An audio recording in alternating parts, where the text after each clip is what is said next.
এই যে শুনো, পুরো বাংলাদেশের মানুষ নোয়াখালীর ভাষাটাকে যেমন ভালোবাসে, ঠিক তেমনি ভাবে আমিও তোমাকে ভালোবাসতে চাই।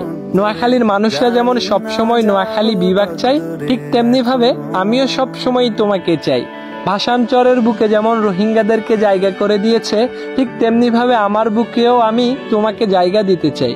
প্লিজ তুমি আমার মনটা সোনাপুর টু মাইজদি যাওয়ার রাস্তার মতো ভেঙে দিও না। সেটা যদি করো তাহলে আমার চোখ দিয়ে সবসময় মুহুরীর প্রজেক্ট আর মুসাপুর ক্লোজারের মতো জলপ্রপাত বইতে থাকবে, আর বেগমগঞ্জ কুতুবপুর ইউনিয়ন গ্যাস ফিল্ডের মতো আমার মনে দাও দাও করে আগুন জ্বলতে থাকবে, যেটা পুরো বুলুয়া নদীর পানি ঢাললেও নিভবে না। প্লিজ তুমি তোমার মনটা আলেকজান্ডার ব্লকের মতো শক্ত করিও না। বিশ্বাস করো, তোমার জন্য আমার মনটা স্বর্ণদ্বীপের মতোই বিশাল, আর হাতিয়া নিজুম দ্বীপের মতোই অনেক বেশি সুন্দর। প্লিজ তুমি আমার মনটাকে নিয়ে শহীদ বুলু স্টেডিয়ামের মতো খেলা করো না। আমি বজরা শাহী মসজিদের মতো শত বছর তোমার জন্য অপেক্ষা করে থাকবো।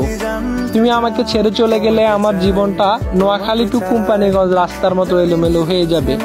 আমি এই সুবর্ণচরের মানুষের ইকোনমিক জোন পেয়েও হারানোর মতো তোমাকে হারাতে চাই না।